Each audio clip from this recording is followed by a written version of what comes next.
off it, I guess.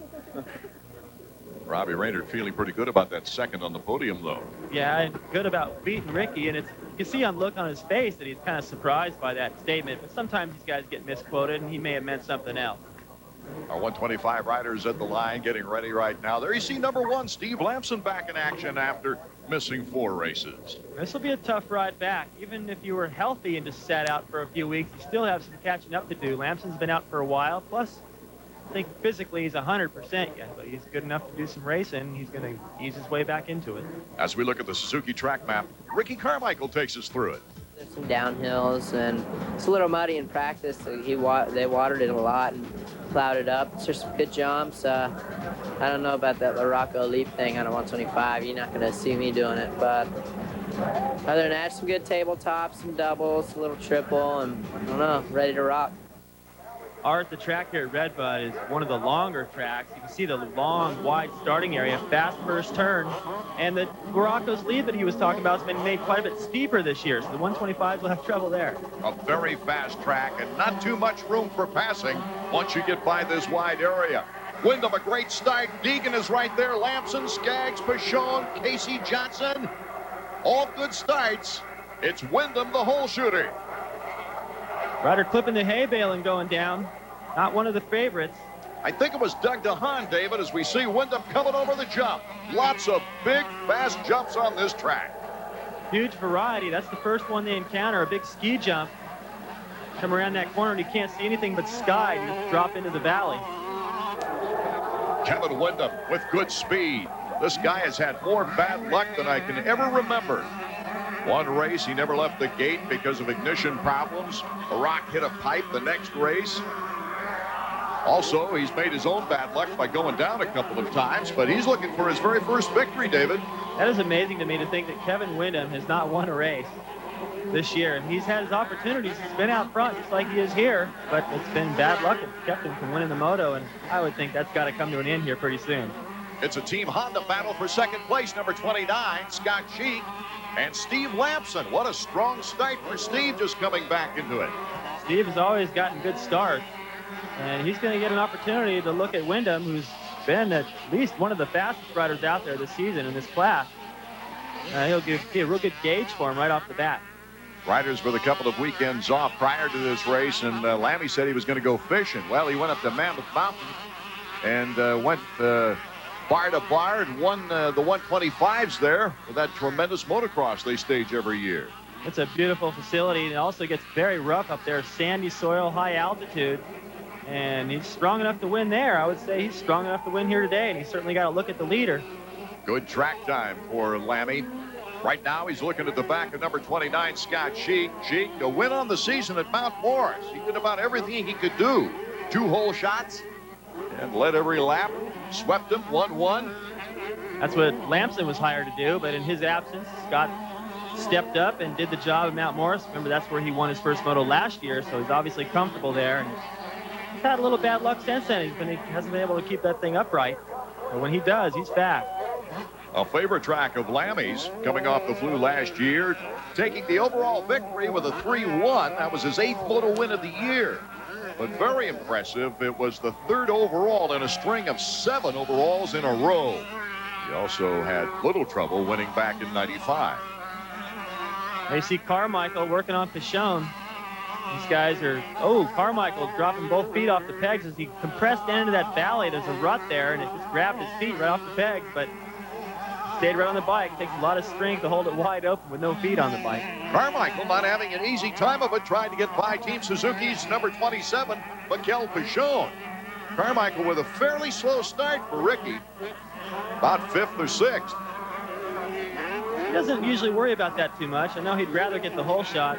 Whenever he does, he's gone, but he has been able to work his way through the pack. As long as he stays in contact or can see Wyndham up there, he'll still be a threat. He's going right after Pashon. Look at that. He went right out there to try to bump into him and get his attention. Mikel Pashon coming off his best performance of the year at Southwick with a 6-2 and a 4th overall. We take a look at our field summary. Kevin Wyndham way out in front. AMA Motocross on ESPN2 is being brought to you by Honda. With a whole new line of new motorcycles, your Honda dealer is the most exciting place to be this spring. Honda, come ride with us. Welcome back to RedBud Track and Trail. Always an interesting track. It's long, it's fast, and in some places pretty narrow, not easy to pass on. This is the battle for second place. Scott Cheek, number 28, in front of number 1, Steve Lamson, the defending champion. Kevin Windham is out in front. Windham has led before and run into trouble, so anything can happen here in moto number 1 of the 125s. Windham continues to pull away about a second a lap. Now the battle for second between the Honda teammates is on, and Carmichael's still trying to get around Pichon. We've got a great story within the story here. Lamson, of course, came into the season looking for his 3rd consecutive title, but injuries intercepted that idea. You know, being out so many races, not winning the champion this year's going to be hard to deal with, but it's going to make me want to try harder next year, and especially when I come back this year and, you know, for the rest of the race, I just going to want to win and, you know, show everyone that I'm still fast. My fitness and everything and my training, I've been keeping up on that. You know, I know it's not, you know, when you're off the bike, it's not like being on the bike. You know, when you get on, you're always a little bit more tired. But I've had a week and a half or so to go, you know, to train and ride. And I raced up in Mammoth at high altitude, and that helped me out a little bit. So I think I'm ready. It looks like he's ready right now, but what about the adrenaline pump coming back for the first moto after being out 4 races? Well, you're going to be more nervous. I've had the same problems and missed races. You come back a little more nervous because you don't know what the pace is. And always when you watch the race or watch practice, it always looks like those guys are going a lot faster than you feel like you're going. And that usually leads to some arm pump, too. But right now, Steve still looks pretty comfortable out there. Windham, our leader. Scott Cheek of Team Honda in second. And now Pichon is pulling up fairly close to Steve Lamson for 3rd. That'll make him more nervous. At first, it was looking good. He was staying pretty close to Cheek. You could see Windham up there, but now as Windham's starting to get away, Lamson, you know, he's keeping tabs on that. Now he's getting some pressure from the back. He knows he's got to step up his pace a little bit, and it's a little tough to do. Like you said, Art, it's his first one back. It's going to be a little harder for him. Scott Cheek just breezing through. Here's Lamson, Pichon, and then the always dangerous Ricky Carmichael. Well, wait till Carmichael gets a piece of Lamson. The first time they got together was in the first moto at Gainesville, and they finished right there together. Let's check on Steve Lamson's progress. Davey is with his mechanic, Mike Gossler. Davey? All right, how do you feel about Steve's progress so far? I'm pretty surprised where he's running. You know, I figured he'd be a little bit tight, being that this is his first race back. But if, you know, if he can finish in this position, I think he'll be in there for the second one for sure. Feel confident. Has your rider been staying in shape during the injury? Yeah, but nothing beats being on the bike. No matter how hard you train, if you're not on the bike, you know, you don't have that edge. And he just got on the bike about a week ago, so he's doing pretty well. Right now, another young man who's doing pretty well is Mikel Pichon, holding off the always charging number 70, Ricky Carmichael. David, you remarked after Bud's Creek that probably his rehabilitation coming back from the broken leg has made him stronger now for motocross. Well, I'm speaking from experience and also just in noticing Pichon, and that's what it looks like to me. I think we saw the same thing with Doug Henry. He came back very strong after that back rehabilitation, and look at where Pichon is. He's actually made time on Lamson. Carmichael's had his chances and has made a few bids at him and hasn't been able to find a way around. And look at what Carmichael's done so far this season in the points lead. I got to say, Pichon is looking pretty good right now and obviously feeling very comfortable out there. Interesting on that off-camber turn where both riders almost have to fall off the bike the other way to keep it straight. Carmichael now showing a wheel to Pichon. Ricky Carmichael has shown me a lot of patience in hanging behind Pichon, though, and not making a mistake. Ricky Carmichael has had a tough time getting by this kid. Let's go to Davey. Chad, we're watching Ricky's progress. It looks like Mikel Pichon's throwing up a roadblock. Yeah, right now Ricky seems to be a little bit faster, but Pichel's taking the main lines, and Ricky's got to get by him now and catch up to those other guys, and I believe he'll be all right. Well, I'm not sure there's one guy he can catch up with, and that's Kevin Windham, who is just sailing along flawlessly so far in first place here in our first moto. And that's why there's concern that he needs to get around Pichon right now. Carmichael does if he wants to have a shot at him. Windham gets much farther ahead, and that's going to be the end of that.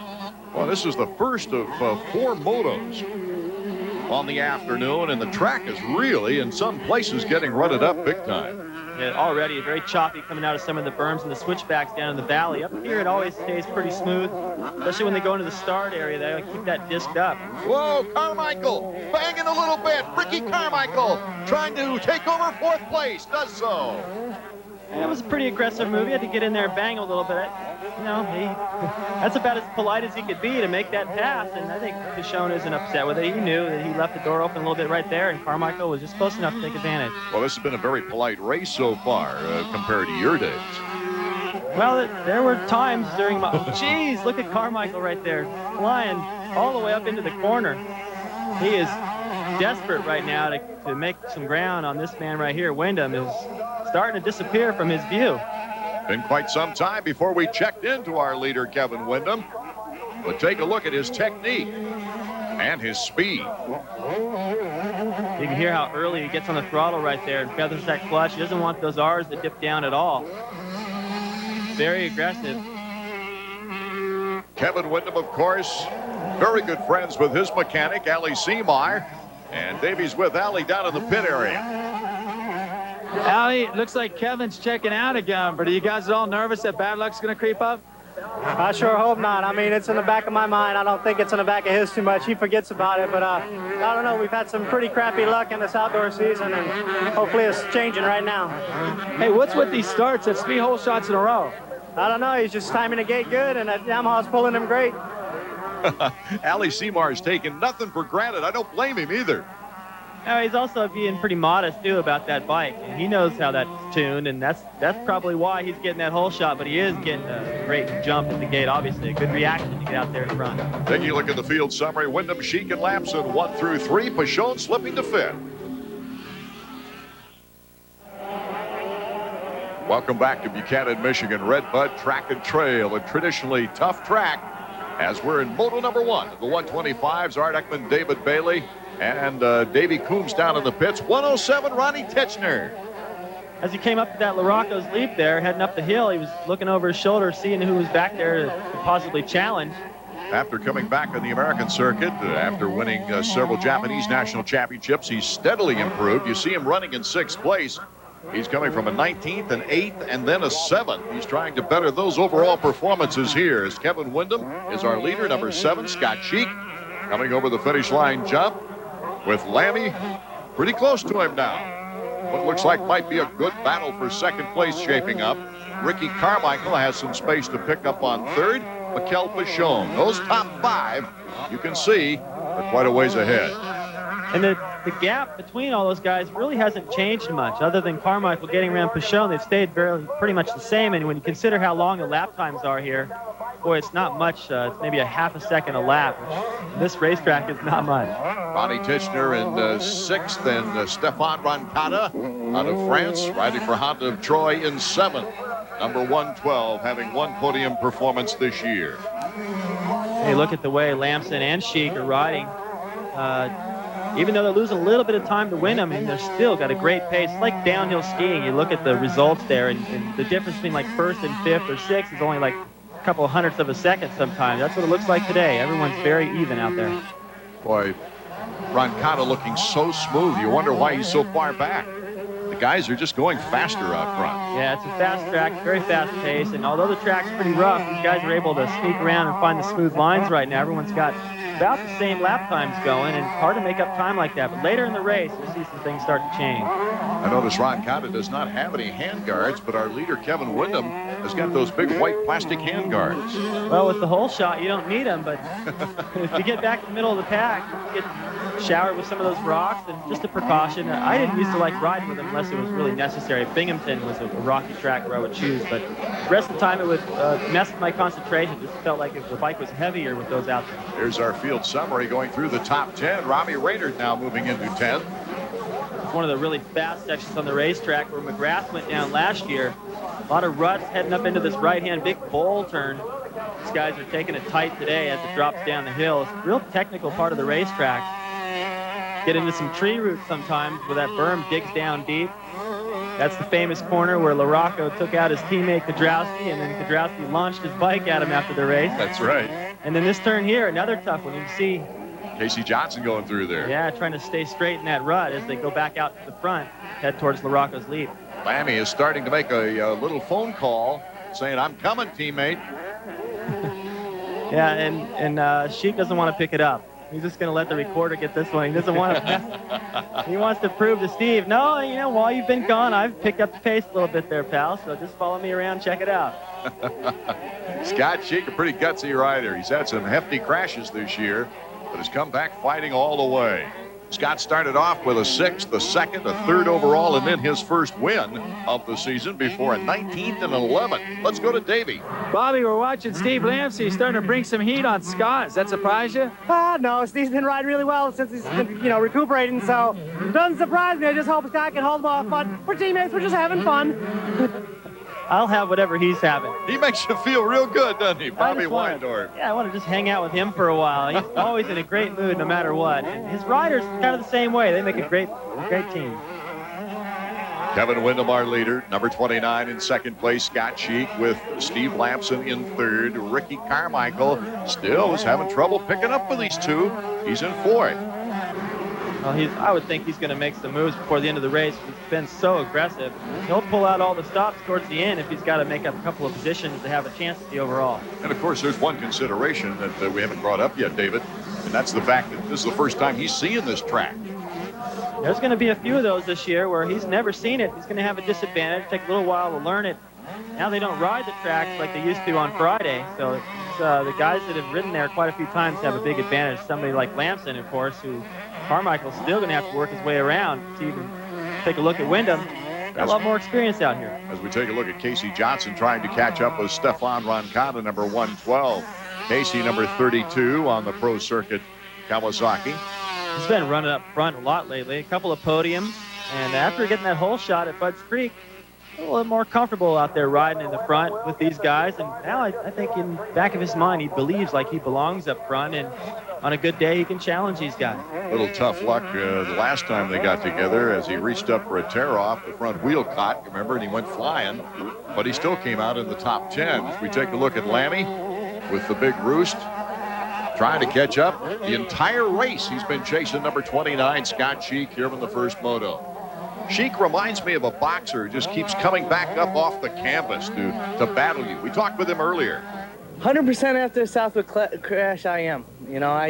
Luckily, fortunately, I can take a hard hit, and it just, shook me up a little bit. I was spitting a little bit of blood and went to the hospital, got checked out, and it was no big deal. So, that just makes me a little bit more hungry. I just have to settle down out there, and, I know I got the speed, I got the strength, but just have to slow down a little bit and take my time. Well, that's the concern, I think, from Scott and the guys at Honda, is that Scott at times has been a little bit over anxious and gone down, and here pushing himself pretty hard, trying to stay with Windham and ahead of his teammate. They want to keep him on two wheels the rest of the day. Cheek, of course, not having a very good time of it with a 22nd and a 37th here last year for no points. As we take a look at the field summary, Windham is still our leader. AMA Motocross on ESPN2 is being brought to you by Motorcycle Mechanics Institute. Quality training for the motorcycle industry. Here is our leader in moto number 1 of the 125s. Heel clicking his way to victory, Kevin Windham. Extra special happy time for Kevin. This will be his first moto win of the year. There's another one. He's got plenty of jumps here at RedBud to do a heel clicker. He's got about 4 or 5 more opportunities before the checkered flag, and he is just ridden flawless. Right from the gate, I mean, he had the lines figured out, knew right where he was going, very aggressive, just pulled away. No one even had a chance. A 3rd place at Gatorback in the opener, a 3rd place at Southwick in the last event. He's hopping over holes. His rhythm today just looks fantastic, and he's had that before. Like we said, he looked good at Glen Helen, leading early, pipe problem, leading early at RedBud, chain broke. I mean, he's had opportunities to look like this, but just not all the way through the moto. Kevin Windham now, as Ali says, he's not thinking of bad luck during the race. It's totally out of his focus, but he's so close now to victory. I'm sure it's even left Ali's mind at all the bad luck they've been having all season long. Well, you got to think that at some point that's going to be behind you. And with his talent, he's got the ability to win the rest of the races. And if anything happens to Carmichael, the title's still within his grasp. He's a long ways behind right now, but it's a ways to go. And you never know. Keep the pressure on, force Carmichael into a mistake, and it could be a battle right down to the wire. McGrath had a 47-point lead with only 4 events left last year in the 250s, and had the little injury And Emig was right there to take advantage of it. So anything can happen in this motocross season, that's for sure. Kevin Windham is just hoping to recoup and get his confidence back and get back on the podium. I'd imagine with the way he's ridden, as smooth as he's looked out there, he hasn't used a whole lot of energy, and he's going to have a little more time to rest than everyone else because he'll be in the pits about an extra few minutes. Well, we call him a future superstar, but he's getting there so rapidly. Kevin Windham, the checkered flag, his first moto victory. It's Windham, Scott holding off Lamson the entire race for second. Ricky Carmichael in fourth, Bashan in fifth. Let's go down to Davey now, who's moving over toward our winning. Hi, Kevin. Congratulations on your first win of the year, at least outdoors. Yeah, it's been a long-awaited first win. You know, like I said earlier, I was getting down, but you know, I feel really good. I'm not really that tired. I let those guys ride my race for about the first half of moto. Then after about 15 minutes, I just started loosening up, and that's what I need to do next moto. Now, tell me about the cross chevron. I understand you've got a lucky ornament that you haven't been wearing because you lost the chain. Can you tell us about that? A guy came up to me in Binghamton and gave me this cross and said it'd been blessed by a cardinal, and I put it on at Buchanan and won the last two nationals. And I kind of said, wow, man, this thing's really working. So yeah, the chain broke, and I didn't have it on for a couple races, and I don't know, I don't want to be too superstitious, but I have it on this time, and I definitely won. So you know, I just like to thank the Lord for keeping us safe out there, and I'll have it on for the rest of the year for sure. Congratulations, Kevin. Thanks a lot. The young man from Germantown, New York, Scott Sheik. This is the third time this year that he's placed second in a moto. He also, of course, has 2 wins. Let's go to Davey. Welcome back in the winner's circle. I know you had some problems at Southwick in the second moto, but it looks like you're all better. Yeah, you know, I went down in Southwick and I just banged myself up a little bit. But, you know, I was riding good then and I'm riding good now. I'm doing what I want to do is get a good start and be nice and smooth and take my time. And I did that this moto. I made a couple mistakes and Steve got up to me. But you know, I took a couple deep breaths and relaxed and started pushing really hard. And that's all I had to do. I felt really good out there. My Honda's running really good today, and everything's going good. Can you get after Windham in the second moto for the overall? I sure can. You know, I pushed pretty hard there, but I went to this moto with 2 weeks of just thinking about calming down a little bit, and so I took it easy a little bit really and set a nice pace. I think next moto, if I'm right up there, I'm gonna charge a little bit harder and give it a little bit more, and I think it'll pay off the second moto. This huge crowd at RedBud Track and Trail awaiting the second moto of the 125s. We're down there with Steve Lamson, with defending 125 class national champ. Steve, sorry to catch you here behind the starting gate, but you just look like you're hanging out. We thought we'd catch up with you and see how the comeback's coming. It's going all right. On first moto, I was pretty happy with it, and I just wanted to get the first moto over and know that I could run with those guys. You know, I've been off so long, I was a little bit nervous, you know, at the starting gate, but I have no doubt in my mind now that I can go out there and win. So. Sounds like Lamson might have a little cold with the throat there, talking to Davey Coombs just before coming to the line. Not a heck of a lot of close, exciting action in the moto number 1, but the surprise, of course, Windham getting his first victory. Hot set now, revving it up. Any moment now, and Moto 2 is underway. Number 28, Deegan on the inside of the Suzuki got the whole shot. So the privateer took the whole shot. But the front runners are right there.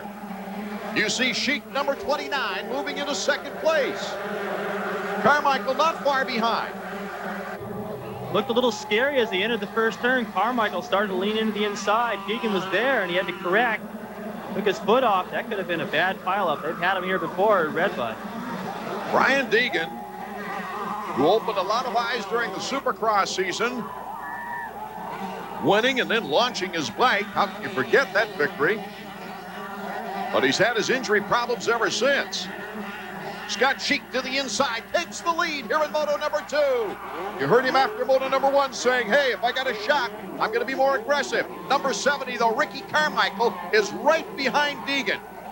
Well, Sheik looking like Carmichael at the last round in Southwick. So aggressive, going for the lead right away. Both wheels washing out. He almost went down there, but paid off. Now he's got the lead. He pulled the tear off.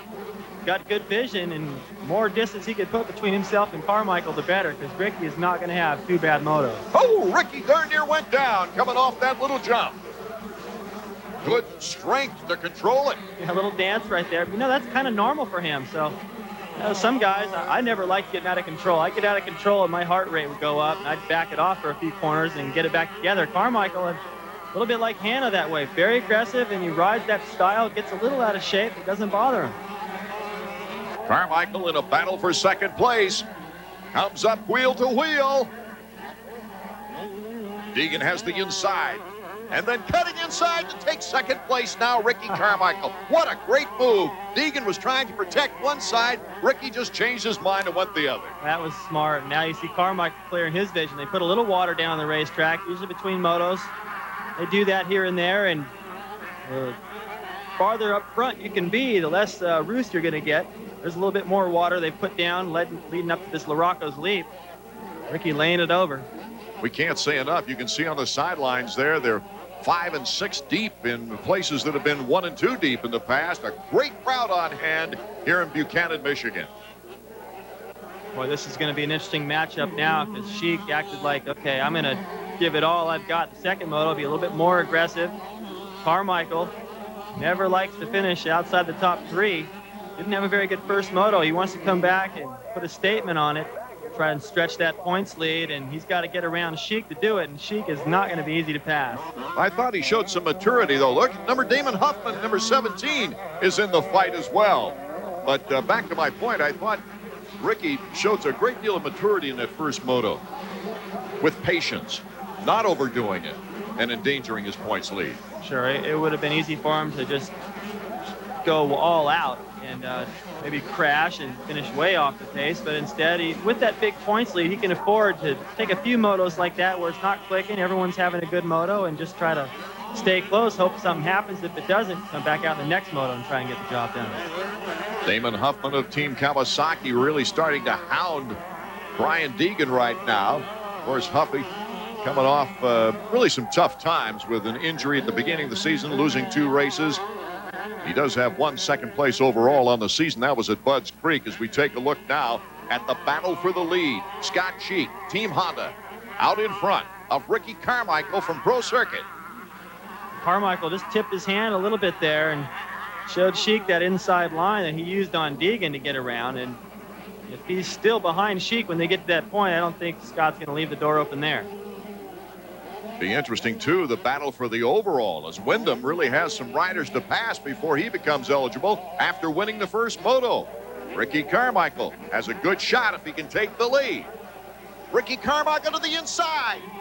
Can he hold on? Yes, Ricky Carmichael is now our leader. Tough to beat when he gets out front, but Scott Sheik, very aggressive now. Well, these are 2 of the stockiest, strongest, most aggressive riders on the track. Watch Ricky, goes right to the outside, goes for the inside rut, but then he drifts all the way to the outside and makes sure he makes that pass stick.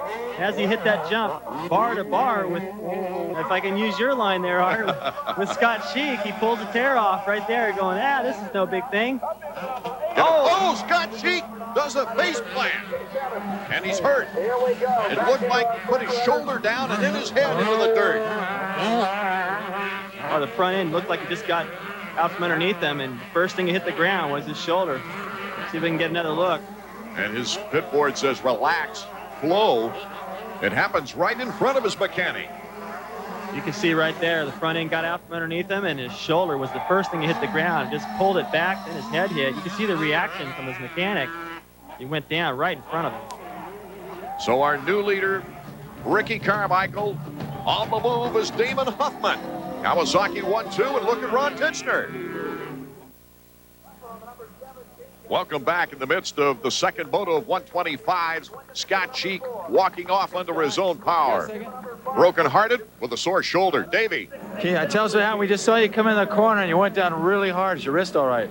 Yeah, I'm all right. I just think I hurt my shoulder a little bit on the backside. I thought I was going to get right back up, but then I got sharp pain, so I think I better go get it checked out. You know, I wasn't pushing hard or anything like that. I just really loamy. They dissed the track and everything like that, so my wheel, I tried to carve to the inside a little bit more, and my wheel just tucked, you know.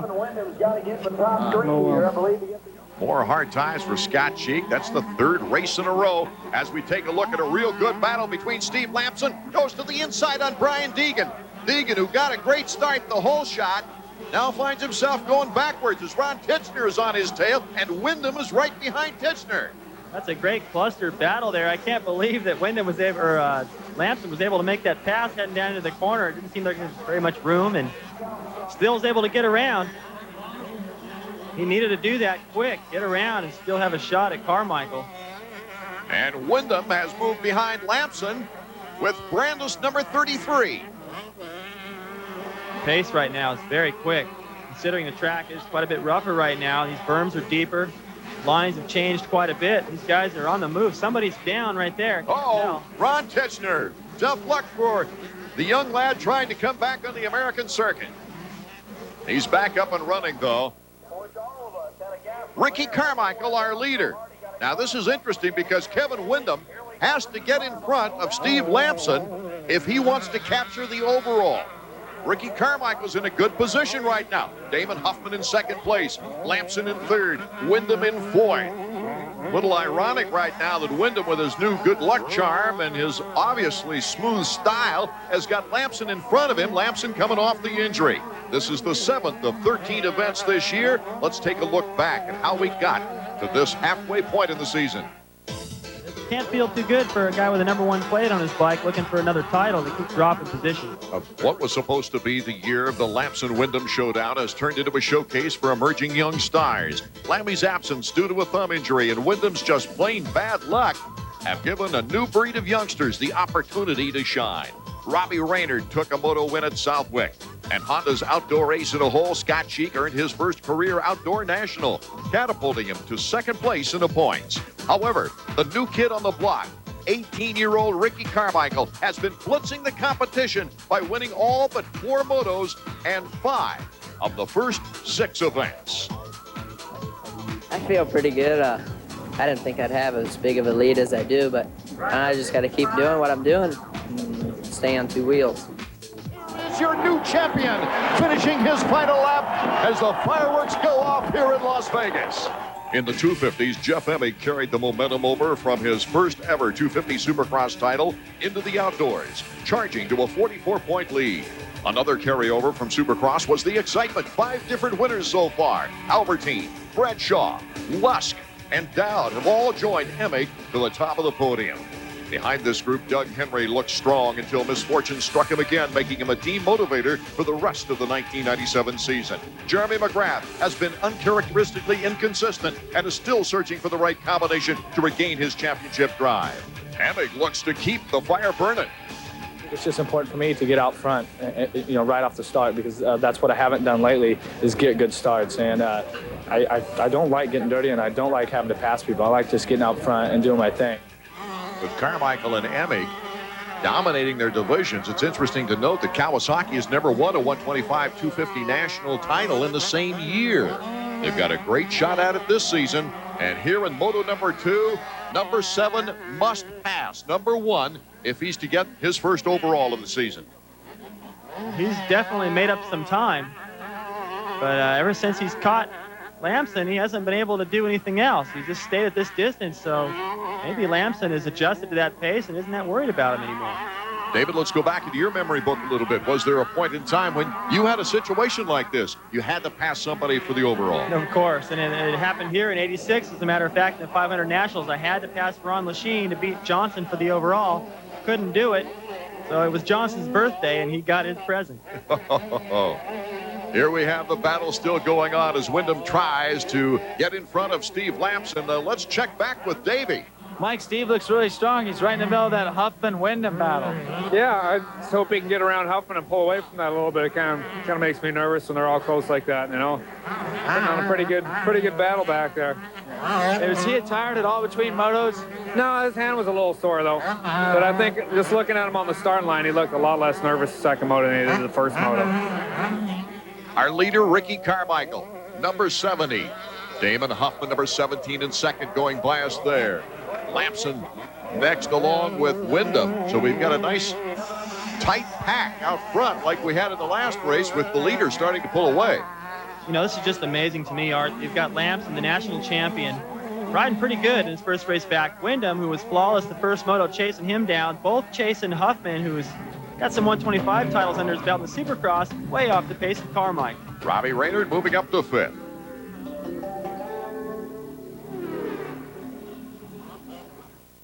Win a trip to California to ride with Team 1-800-COLLECT. It's easy. Every completed 1-800-COLLECT call you make by July 31st automatically enters you to ride with McGrath and Albertine. Welcome back, Moto number 2. Art Ekman, David Bailey, and Davey Coombs bringing you the action here as number 7, Kevin Wyndham, trying to pass number 1 to gain the overall. See Wyndham right here working inside, outside. He's not following, trying to create an opening.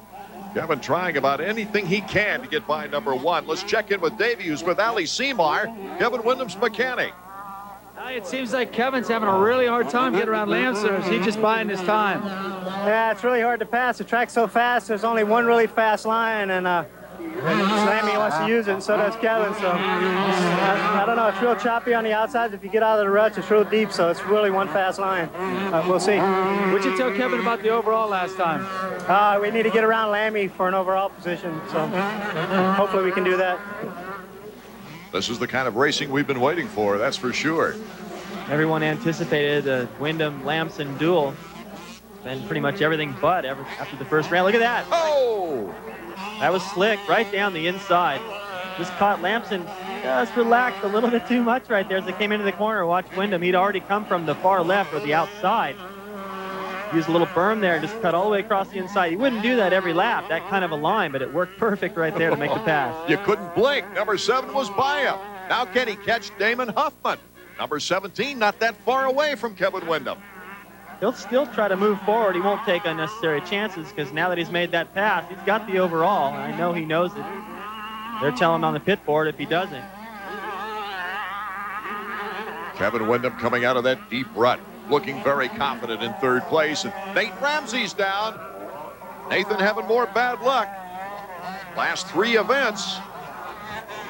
It's coming right out of the mechanics area corner. These deep ruts right there where Sheik went down, entering the corner. Coming out, you can see 3 or 4 berms starting to develop. Probably just got crossed up in those. And Carmichael has got a huge lead. Ricky Carmichael, the first true rookie in his first full season as a professional to win this many events, except for Damon Bradshaw. He's just making his own line through there. Forget the berm. You remember the last rookie? He was the last true rookie to win a championship in his first full season? Can't think of one. Johnson had a chance, Ricky Johnson, but he blew it in the last round. In the 125s, I'm talking about. Bob Hanna goes all the way back to 76. Now I remember. Marty Smith was the guy that everyone really thought would win. That's right. And Bob, this 3-digit guy coming from nowhere. Yeah, he came out strong, though. He had already pretty much opened everyone's eyes in the Florida Series earlier in the year. He won every race. Jumped into that class and won it his first time out. Ricky Carmichael on way to a championship. He can keep things together. He's our leader on the Suzuki Field Summary with Damon Huffman holding on to 2nd. Tim Ferry having a better time of it this moto than last. Stefan Roncada making the top 10. Here's number 24. And that, of course, is Robbie Raynard. Not the best start, but he certainly charged to the pack, stayed with it. He's electing to use that berm. A little earlier, we saw Carmichael come through there just to the inside of that, just as quick. That shows you the skill he's got to go out and just move 6 inches one way or the other to find the best line, the one he likes the most. It's obviously working. Well, Raynard just going out this year to have a good, consistent year and stay healthy, and he's accomplished that. It's worked so far, picking up an moto win, and I got to think that Millville will be a race where he'll be a real threat. He's won there before, back-to-back motos, and I know he's thinking about that down the line a little bit. He does well in the heat, does well in the sand, and that track seems to suit him. He's been riding good enough. Notice here we might not take for granted that Wyndham has won the overall because Lammy's holding on pretty tight. If anything happens to Wyndham, a mistake or two, Lammy's right there. 2 laps to go for Ricky Carmichael. Let's check out the intervals now on the Suzuki stopwatch. Little ways back to 2nd place in Huffman. And a big gap between Huffman and 3rd place, Kevin Wyndham. Look with a lead that Carmichael once had. It's really been sliced into with the pace behind him. Wyndham trying to get the overall, pushing Lamson. They've definitely carved some time out of it, but 6 seconds is still a huge lead on this track today. You heard Allie talking about the line, how it's developed. Normally 6 seconds wouldn't be that big of a lead, but here today with the pace and the way everyone's riding, he's still got a comfortable cushion. Miguel Bichon still toughing it out. He's had a good day for himself. If Ricky Carmichael should take the checkered flag, he would add 9 more points to his points lead, somewhere in the neighborhood of 83-point spread for Ricky Carmichael. You know, an independent team has never won a 125 or 250 national title. I didn't realize that. That seemed, you know, I ran across that the other night.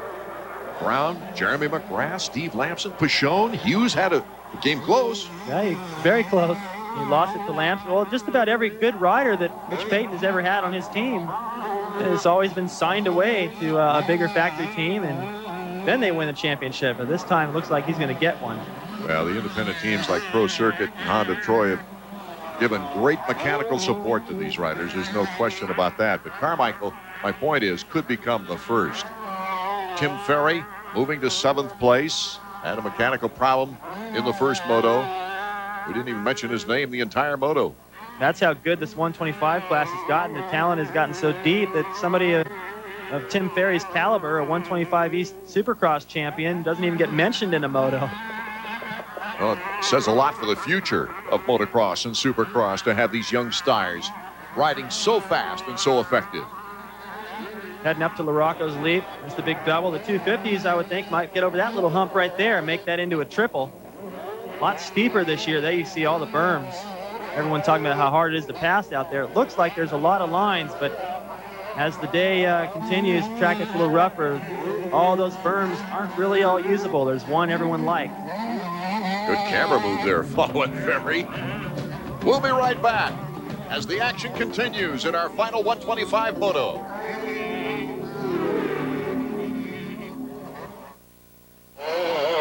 As we get RedBud Track and Trail of Buchanan, Michigan, Skip Norfolk is back, ladies and gentlemen. He is now the mechanic of Jeremy McGrath with the Suzuki team. It's not that Wyatt Seals is not a good mechanic. It looks like to me the move was made to psychologically inspire the former champion. There's Ryan Hughes, who Wyatt formerly was a mechanic of. And Wyatt will still be part of the program, helping Skip. Skip hasn't been away that long, but it's been a big adjustment. Well, I couldn't find Tech yesterday. I had to ask Barry Carson where Tech was. I don't know. I forgot real quickly just how much work it is. It's amazing. That's probably the one thing that stands out the most, is just how many hours it takes to go racing. But I'm enjoying coming back. I hope we can make things a little bit better. Try to get a little momentum back that I think's maybe gone a little bit. And that's the reason we're here. It's just to try to get momentum going and work on the mental side of racing. And Wyatt's a huge part of what's going on here, and still will remain to be a huge part of what's going to happen. And between the two of us, we're going to try to get Jeremy on the podium. We might emphasize, too, this is only a temporary move to help things out with Team Suzuki and Knack Racing. Still has his job at no fear, David. That's true, but he is making huge sacrifices because he believes Jeremy has the talent and ability to win the championship this year. And after all, in 6 years together, they won 7 titles. Here's a guy that's hoping to continue his points lead, Jeff Emig, as he gets on the gate right now. Emig riding superbly this year. Comes into the race with a 44-point lead on John Dowd, who's coming off his first win of the year. Jeremy McGrath moving into 3rd, and Larry Ward in 4th in the point structure. It's get nervous time. Look at John Dowd reaching out in front, jumping up and down. Dowdy's coming off the overall victory, of course, at his home track. What a great thrill that was in front of friends and family. Gate could drop at any moment right now. They're off for moto number 1 of the 250s. And guess who's out front? Jeff Emig. Emig breaking a mini slump in hole shots. He hasn't had one since the first moto way back at Hangtown. That's unbelievable, too. Emig is probably the best starter I've ever seen. And to not have a hole shot in that long is amazing. But he's got it here. Last couple of races, he's had to come from behind. Great charges from behind to save those points. Build that points lead, stay ahead of McGrath. But here it's going to be a lot easier for him. Emig Lusk to the inside, challenges him there from second place. Oh, bar to bar. Lusk and Emig with Dowd in third. Dowd number 14 almost lost it on that 20. Lusk went pretty far wide, just try to take some different line than Emig. Make a pass. Dowd almost got underneath him there. So the two Yamaha guys are putting the pressure on the national champ. Hughes, number 9, in back of Dowd. And there's McGrath, number 2, in good position with Larry Ward behind him. As Emig came over that double jump right there, sorry, Art, he came in and just laid that bike over. Nice little cross up, set himself up good for the corner. That's just, to me, a symbol of confidence to be able to throw the bike around like that. It almost looked like he was doing a little showing off for the fans, but actually very effective for that particular section. The two Yamahas dividing the Kawasaki's of Emig and Ryan Hughes. Oh, look at that. That shows you how tough it is to find it. Look at that, dancing around. What happens, you got all those braking bumps, and then you've got several ruts full of those braking bumps leading into that corner, and to try to pick one, you get dancing around like that. Look at Dowd all the way over that triple there. 125's only got enough power to do the double. 250's a lot more airtime. When you're a spectator standing there next to the fans, those guys are way up in the air. Oh, you can really tell the difference in power on this track. Look out! Look out, Ryan Hughes! Oh, my goodness, one for the highlight reel. He knew he was in trouble right away. He got out of shape right at the face of that jump, and he just kind of stood next to the bike in the air. I think he did the right thing, but, man, he looks like he's in pain. A spectacular get-off for Ryan Hughes.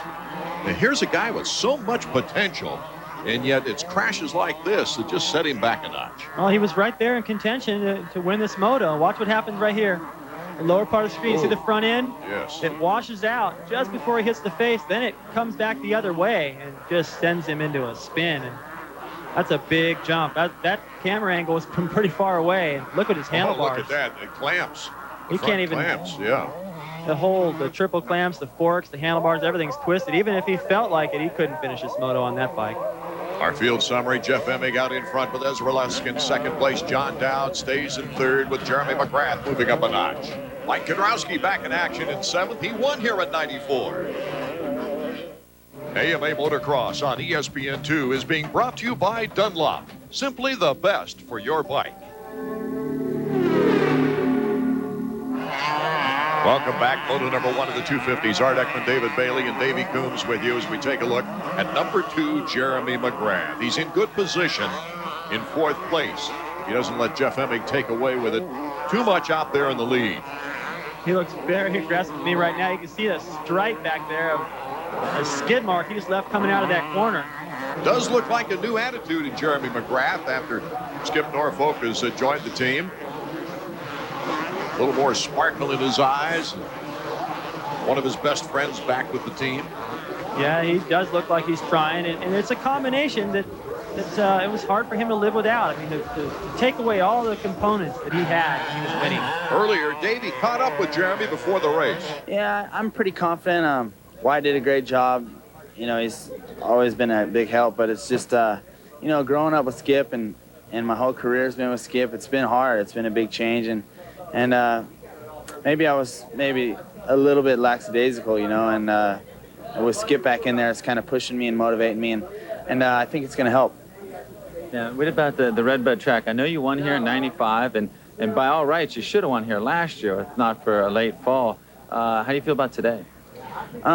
Today I feel really good. The track's good. It's a little wet out there in practice, you know. Gene waters it quite a bit in practice and gets kind of rutted, but as far as the race goes, it should be good and dry, and I'm looking for a good race. Emig has a 44-point lead. At this time last year, McGrath had a 42-point lead, and they crossed paths going opposite directions. Here's the battle for 6th, Damon Bradshaw. That's Tony Amaradio, number 44. Bradshaw on the move. Just behind these guys, Kudrowski creeping into the picture. He's had success here on this racetrack, as you already pointed out. Coming back for the first time since breaking an elbow and dislocating a thumb 4 races ago. Look how fast that section is. They used to make a left right down there and start into a switchback section. Now they go clear out into this sweeper, and that section across the bottom is just wide open in 4th gear. Bradshaw, after winning the overall, And Mount Morris came back with all kinds of hard luck at Southwick. Now 15th overall. Not too far out of it so far in this moto. Obviously very aggressive at the moment. You hear him feathering that clutch, working his way through. That's actually a bank turn. A teammate battle for second place right here. John Dow, number 14. Right on the back tire of Ezra Lusk, number 11. And you can see the trees and the flags really starting to blow around. The weather's threatening right now, and it messes with you a little bit when you're a rider. You can feel the wind pick up, sometimes the temperature change, and you start thinking, boy, are we going to see some rain? Is that really going to change things? And it messes with your train of thought. We focused on the battle of teammates, but right there is Jeremy McGrath. A three-way battle for second place as Jeff Emig is out of our camera range right now. McGrath's still in contention, but he's got to, if he wants to run with Emig, which is what he's got to do to win this title, he's got to get up there and steal points from Jeff. And that's how to do it right there. Tremendous on LaRocco's lead. Here comes Dowdy. John Dowd into second place. Looked like Lusk just got hung up in that berm. Lusk, another mistake on the outside. Jeremy McGrath makes the pass on Ezra. So it's McGrath into third, Dowdy into second. All that pressure finally forced Lusk to make a little bobble there. I can't really figure out what Lusk did. He just bobbled coming into that corner there. He got a little off balance in that rut, then he went a little too wide, and they both got by him. So one mistake, and you can drop two positions like that. Great racing. Lusk has looked pretty strong this season, too. He captured the overall win at Budds Creek. One of his first moto wins as well. Oh, a little touch there on Jeremy McGrath and John Dowd. McGrath just about had him on the inside coming into that corner. He's just about to bring up Skip. You know he's happy to see Jeremy working his way up like that. Oh, look at those clouds, too, in back of Skip. Dowd trying to hold off the rampaging Jeremy McGrath in a battle for second. Fans are going nuts here. One of the biggest crowds I can remember seeing at RedBud ever. There's nowhere to park out in the big field. Our field summary, Emig, Dowd, and McGrath, Lusk and Ward are top five. We'll be back with more 250 Moto 1 action in a moment. Hi, I'm Jeff Stanton with this week's Honda riding tip. In order to win a race, first you must finish the race. It's surprising to know how many riders go to that starting line unprepared. Before each moto, prepare yourself mentally. Find a quiet spot and imagine the entire race in your mind. Picture yourself getting the start, riding the fast line, making every jump, and attacking the whoop section and passing all the other riders. Always picture yourself finishing the race and getting the checkered flag, because that's why you race. So when the bike and the body is ready, make sure your mind is ready too. For Team Honda, I'm Jeff Stanton. Boy, there was a great champion, Jeff Stanton. As we take a look now at Jeremy McGrath just harassing John Dowd for second place. Jeff Emig, our leader, if you've just joined us here in Moto number 1. There are some sections like that right-hand corner right here and through this tight stuff where you pretty much have to follow. Jeremy tried to take some different lines before, but you lose time, so. Oh, bar to bar. Jeremy and Dowd. Look at that. What a great crowd to see it, too. Can McGrath hold on? They touch once again. Dowd comes back. Oh, what racing. I thought Jeremy had that pass for sure when they made the right-hander. Then they came into the left. They go, okay, well, it was smart for Jeremy to position himself to the outside, carry that momentum down to that corner because he had the inside, and Dowd somehow still held him off. If that happens very much more, Jeremy may break his spirit. Be like, golly, I can't get around this guy. But Dowd won his first national moto in the rain. Lots of different things happened in the rain. He came back to win the overall at his own home track. But this is different. We're seeing momentum in the works right now for John Dowd. Right, and in no way do I want to take anything away from the ability that Dowd has right now. But Jeremy is just thinking, man, this guy is just bugging me, and he's keeping me from getting at Jeff Emig. That's who Jeremy really wants. Lusk still hanging in behind these two as the skies get darker. A little bit of lightning showing, too, as well on the horizon. And that shot, you can see going the other way over LaRocco's lead. Emig starting to stretch it out a little bit. I know that Skip is putting on that board Jeremy, you've got to make this pass now. Well, you really can't tell with the angle of the camera how high they're jumping on that Larocco's lead. The battle for second continues. Let's check in with Davey. Skip, we're watching Jeremy's trying everything to get around down. Yeah, he's trying really hard to get around him, and John doesn't want to let him go by, but they need to think about Emick, who's just leaving him. So if they don't start racing Emick, then he's gone. We're going to lose the moto. Hey, how's it feel to be back? I'm liking it. We need to get past out and close on Emick, and then we'll be happy. Well, that smile is certainly back in Skip Norfolk's face. You know, I think he missed the association with a friend like Jeremy, but he also missed the action. Right. It's making him crazy, too. Like, when I first got hurt, I'd be watching the races going, man, why don't they just wheelie over that one bump and square that off right there? And he's watching, too. Look at Jeremy. Same line again. This time he made it work. Great desire from Jeremy McGrath to finally get by John Dowd once again. Can he hold on, or will Dowdy come back? I don't think Dowd can come back. Jeremy was just all over him, and you've heard everyone so far in the show talk about how hard it is to pass out here. And I'm not saying the track's no good. It's a great track. Everyone loves the ride here, but the pace and the way the track is built up, it is very difficult to pass. Jeremy made that one stick right in front of Skip. There's the finest showing for McGrath since the first moto at Bud's Creek when he led the first 5 laps before finally taking a 3rd place. The way he's riding right now, it's impossible for me to think he's not going to gain on Emick unless Emick is just riding that much better. I haven't seen him that much. He's just pretty far out front. Not much racing out there, but Jeremy definitely looks like he's on his game, and that Skip added to that equation has helped motivate him just a little bit extra. Number 6, Larry Ward, only one disastrous moto this year, a 36th in Moto 1 at Bud's Creek. Otherwise, he's had a pretty good outdoor season. Nothing spectacular, but a good, consistent ride for the Honda of Troy Riding. He's always in the hunt. Had a great couple of hole shots at Mount Morris and a fantastic, memorable battle with Bradshaw. That was a great last lap. That was a good one. And he's one of those guys that on the starting line, you know that he could be a threat. You know, he's not the kind of guy that you go, well, I don't know, I think he's probably going to win the title.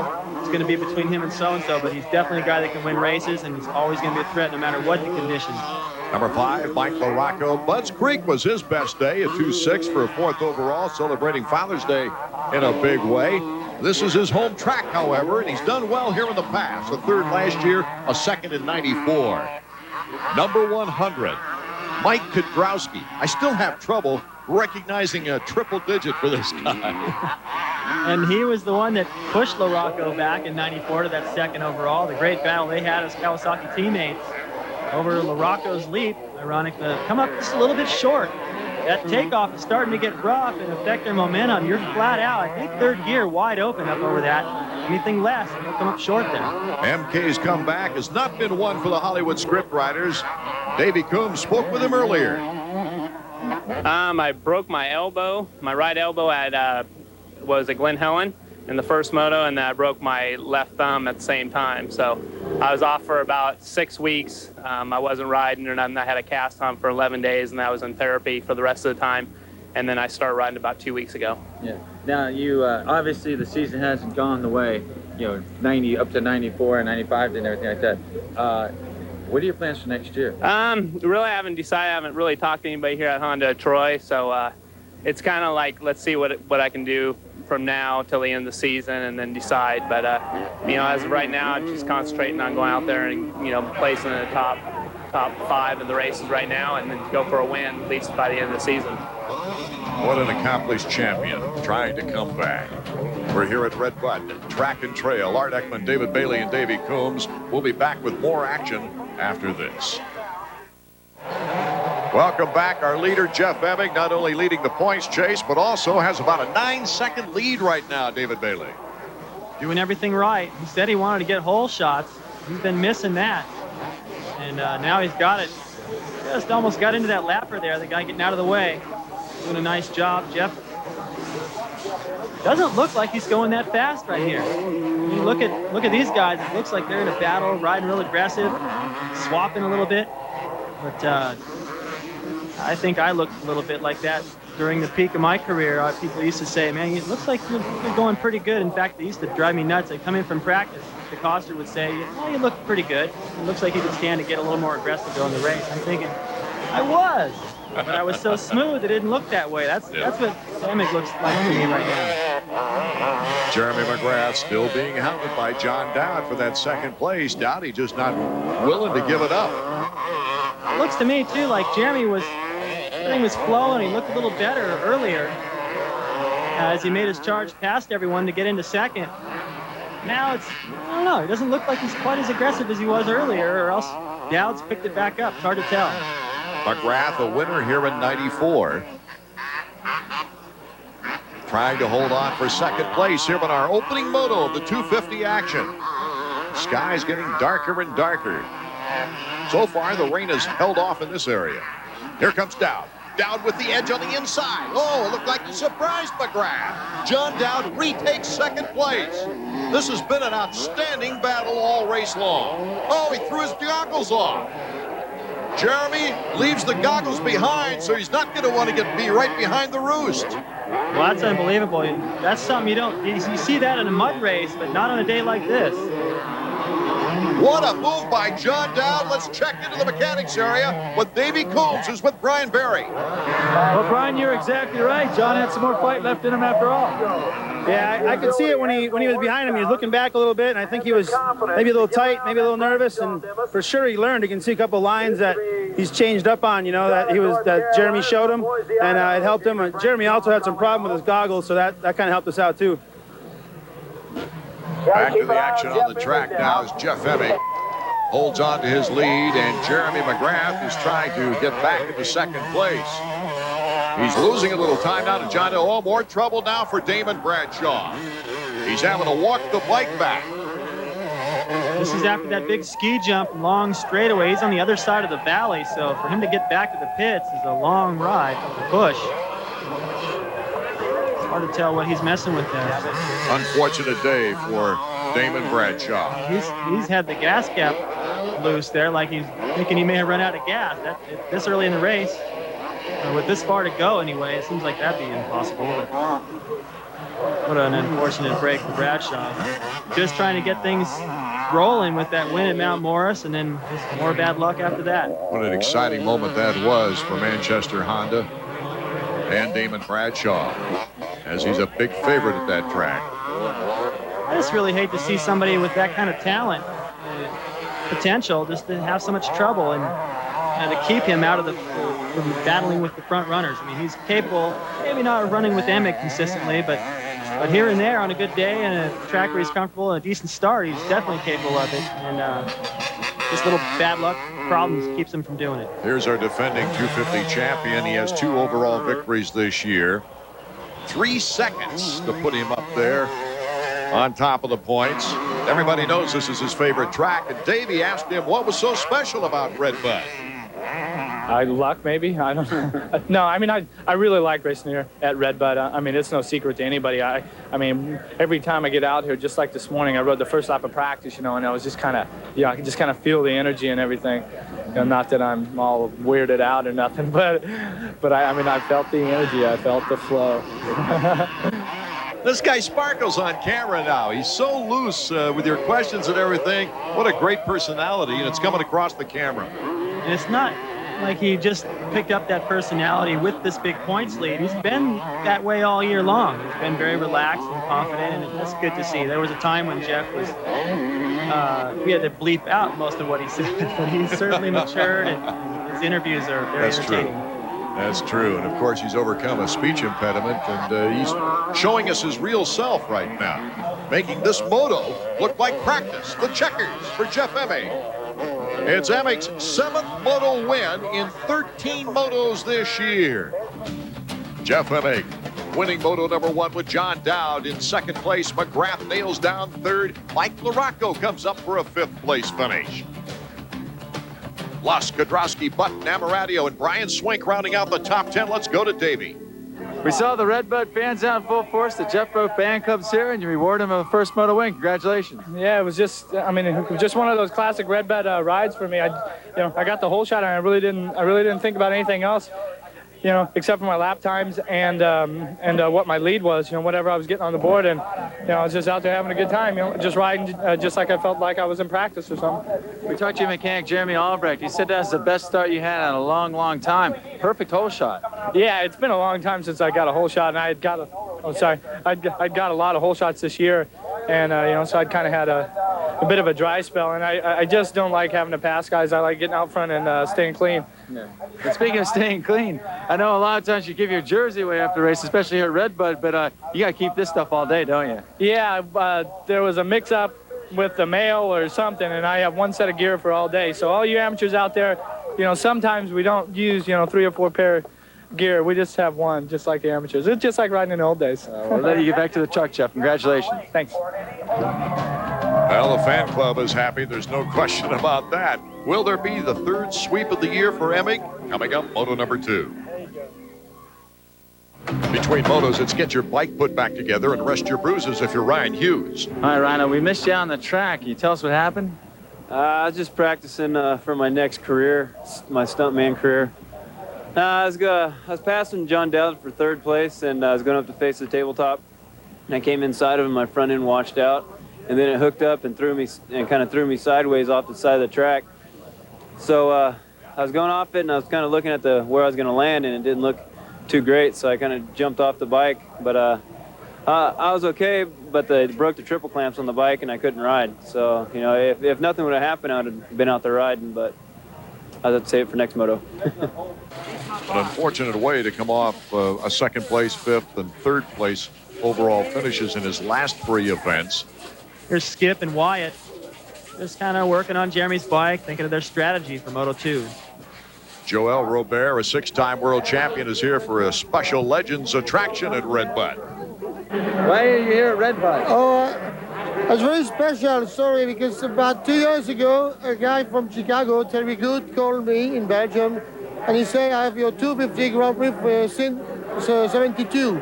The bike I was riding in 72. I won the world championship.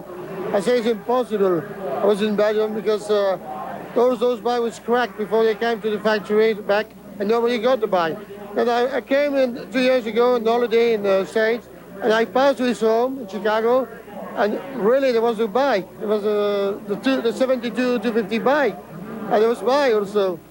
And then today he's making a museum, and he invited me to come over, and that's why I come over. Basically, it's the legends of the past and things. A friend of mine here has over $1 million worth of factory bikes that we all used to use before, whether it's Joel Robert's world championship, 6-time world championship bike. I've got my bike in there that I won Carlsbad with. There's Brad Lackey's world championship bike that's in there.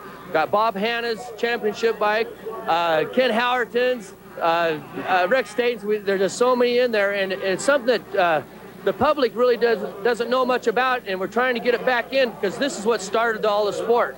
It's you know, that's why we're here today, is because of the past, and it's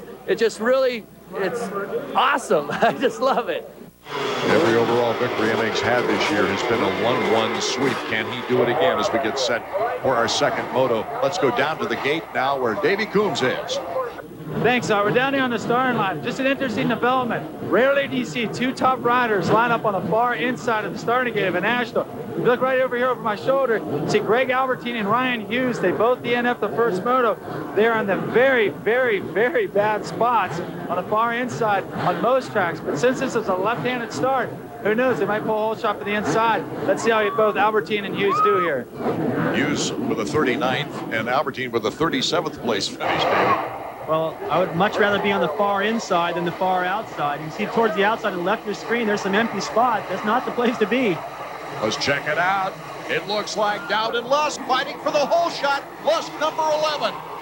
We'll give him the hole shot as Dowdy, number 14, takes to the inside. And it's Dowd now with the lead into the 2nd turn. Dowd just planned for that a little bit better. It did look like Lusk had the hole shot, but going into that big right-hand sweeper through the mechanic's turn, Dowd had the inside edge. Emig and Albertine and McGrath up front, along with these leaders. John Dowd. There's Albertine, number 8. So the inside start worked for him, David. Not a bad start. Much better. Like Davey pointed out, on most tracks, to be that far to the inside is not the place to be. But here at RedBud with that big left-hand sweeper, you're on the outside. Anything happens, you're collected in it. Last year, there was a huge pile up there. This will be interesting with Emig on the pursuit. Can Dowd hold him off? Dowd very strong in the second motos. This is for the overall. If Dowd can hold him off, he'll get it. That'll be his second in a row. I don't know. Emig looks pretty strong. Challenge. Interesting corner. Oh! Emig goes down. Dowdy went wide, and the wheels went out from underneath Jeff Emig. Albertine is also down as they try to get started. How's Emig going to get turned around in there? Everybody's passing him. Oh, Kudrowski puts him back on the dirt. Watch here was what happened. Emig was just, the lines just came together. And Emig's bike, the handlebar, got hung up on Dowd's rear tire. That wasn't a bad move by Dowd at all. They just came together, and he got the short end of the stick, and then he's just right in the middle of everything. And Kudrowski came through there. It kind of seemed like he could have put the brakes on, but nevertheless, he definitely made it a little tougher for Emig to get going. Now his bars are probably bent a little bit, and he's got a long ways to go. Emig has got through the entire troop to go as John Dowd is wailing out in front. Well, that's definitely going to help his overall picture. It was going to be tough before. Emig was knocking on the door. He's got a teammate right behind him in Ezra Lusk. He actually had a foot in that door, and Dowd just slammed it. Another person benefiting, Jeremy McGrath moves into third. Jimmy Neese, the privateer in fourth.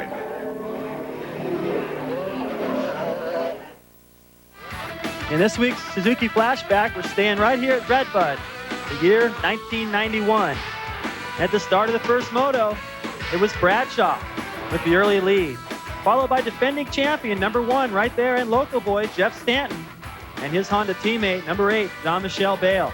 With Bradshaw out in front and pulling away, the battle was for second between the Honda teammates. It was Bale who eventually would win the 250 title, but here at RedBud, it was Bradshaw with the overall win. A three-way dice for second with Lusk, McGrath, and Morocco. And right now, it is Lusk in second and Jeremy McGrath, number 2, in third, trying to regain that position. A little bit lucky for everybody that Emig went down the first lap with this corner right here, in fact. Going to help everyone out in the points chase. That huge lead of Emig is going to get cut down a little bit in this moto unless he puts on another one of those great rides. Just like Budds Creek and Southwick coming from so far behind to save those points. He may do it again. What was he saying the other day about riding through more riders in the last few races than he did all one year? Yeah, he has. He's charged through those guys. Really made a statement, too. They know that no matter what, where he is in the race, he's going to be a threat or could be a threat before the end. Another factor, of course, is how bent up is the bike after going down like he did. As we take a look at Ezra Lusk out of Bainbridge, Georgia. Lusk has certainly put on a fine year this season. Brian Berry, John Dowd's mechanic.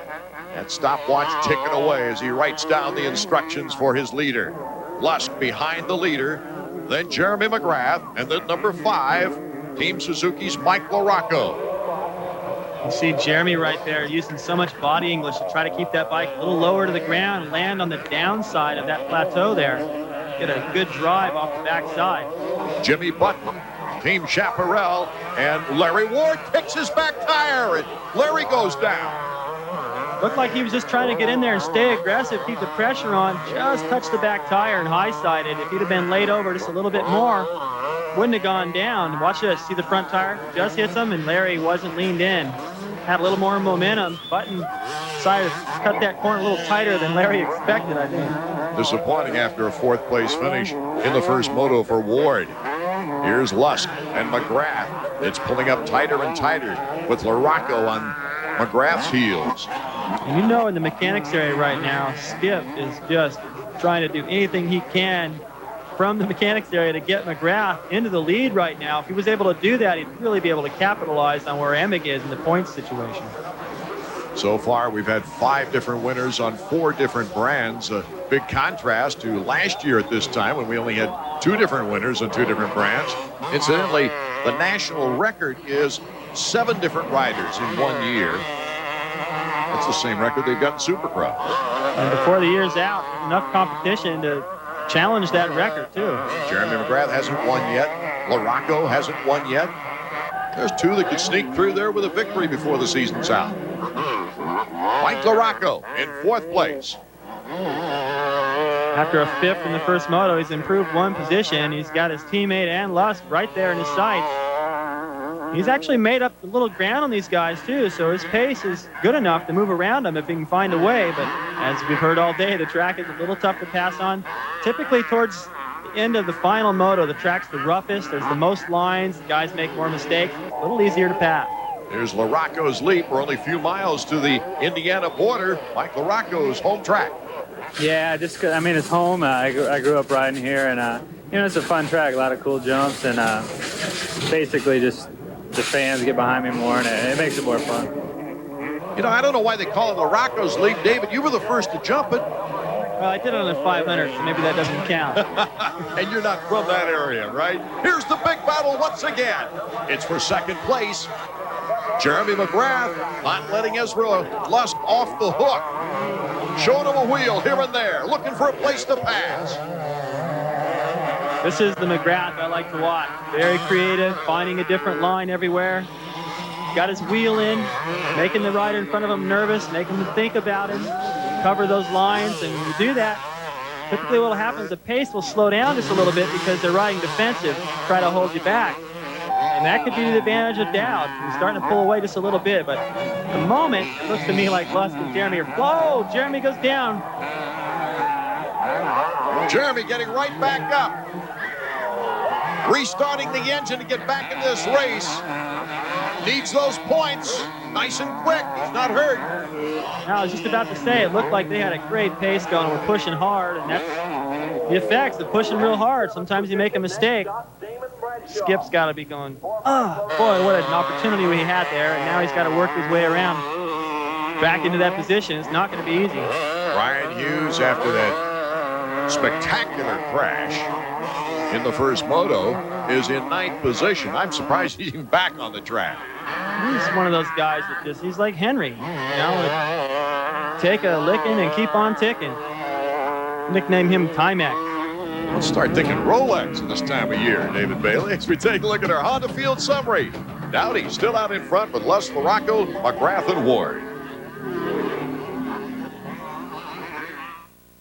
AMA Motocross on ESPN2 is being brought to you by Suzuki. Your Suzuki dealer has the ride you've been waiting for and the financing to get it. Art Ekman, David Bailey, Davey Coombs from Buchanan, Michigan. This is our 7th round of the 13-round series of AMA Motocross. John Dowd is our leader here in Moto2. If he holds on to that lead, he's got his 2nd overall in a row. Surprising development. Well, only that you would expect Jeremy or Emick to be winning this thing, and here's Dowd again winning possibly for the 2nd week in a row. That's surprising, but when you look at Dowd's results, I mean, he's been climbing the ladder and really riding good. He's been a threat to win some motos and then putting together the overall at Southwick and possibly again here today. It's not that surprising to me considering the way he's been riding. Dowdy always with a great desire to win. It's obvious that he's not content with being a 2nd-tier type rider. Jimmy Button stalling. And, of course, Larry Ward, who crashed behind Button, taking advantage of that stall and battling here with Ryan Hughes. Just about got Hughes' rear tire right there as he got a little out of shape. Ward had been just a foot closer. He'd have gone down again. Larry Ward, and now we've got another stall. Ryan Hughes. Not having a good day. That's a tight corner right there. You come up to over that Rocco's Leap with all that speed, and you got to gear down and get into that tight rut. It's really deep. From our angle, you can't tell how deep it is, and it's possible that the ground knocked his shift lever into neutral. So Larry Ward gets a big break after he went down. The Honda of Troy rider, 1 podium on the year, a 4th place finish at Mount Morris where he got the 2-hole shots. The battle for 7th is on. Look at this incredible charge by Jeff Emming. Yeah, difference of lines, too. Coming out of that corner. Emming carrying a lot of speed out wide. Hughes is the next target for Jeff Emming, who started this run from near last when he went down hard and then got bumped when he was trying to get back into the race. I don't think at this point in the series and with the first moto that Ryan had, that he'll make it that tough for Emick to get around. Not that Emick needs a lot of help to build a bigger points lead than he's already got, but that's just kind of the way I'm thinking. Probably Emick, you could be thinking that too. In the back of his mind as he challenges his teammate, probably thinking, Ryan, come on, let me through.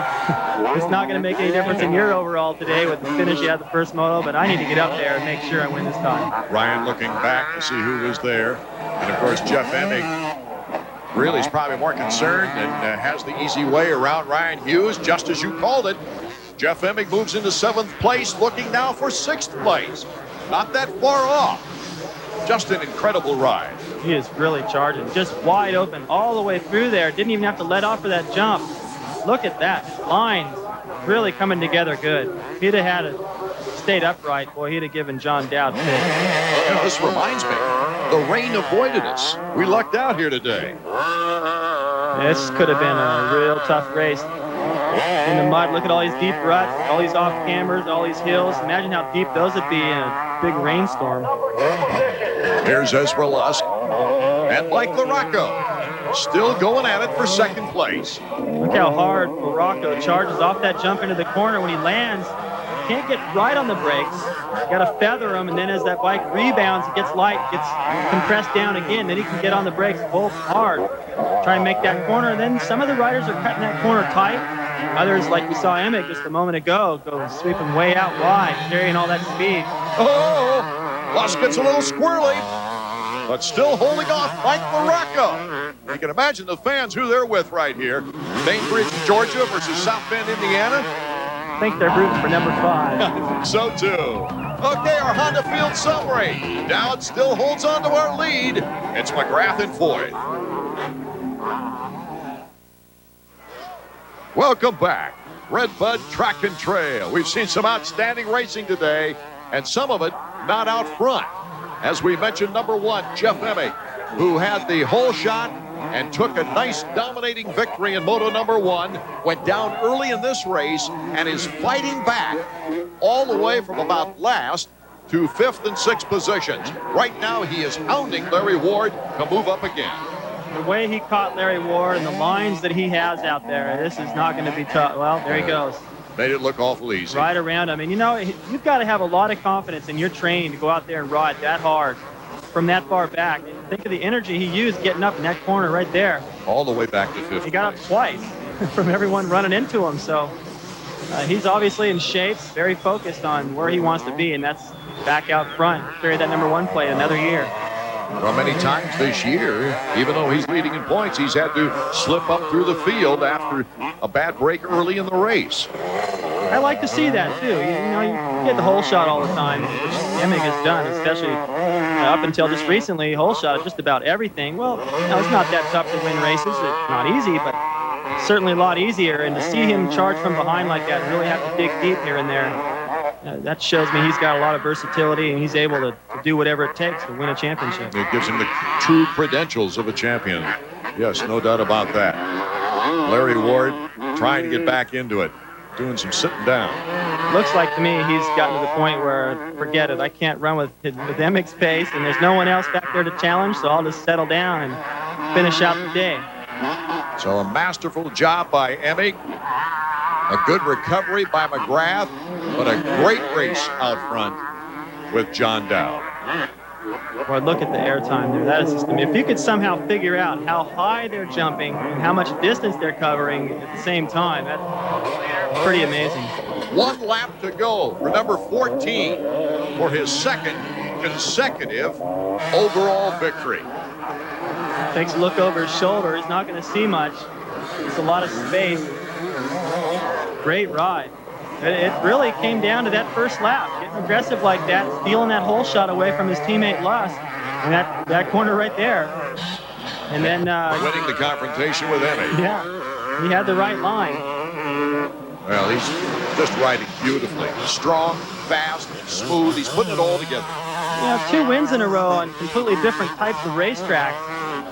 really puts John down for possibly winning a few more races, if not the rest of the races of the season. Emig will sure be a tough one, and I know McGrath has got to win in it before the end of the year, but Dowd he's here. He's not a guy that falls into a victory when everyone has problems. He has earned these. Well, 3 races ago, he was 57 points in back of the leader. Then the next race, he chipped away. He was 44 points down. And if this is the way they'll finish up, he'll chip it down to 38 points. So this championship is far from being nailed down by Emmy. Well, especially when you got somebody chipping away like that week after week.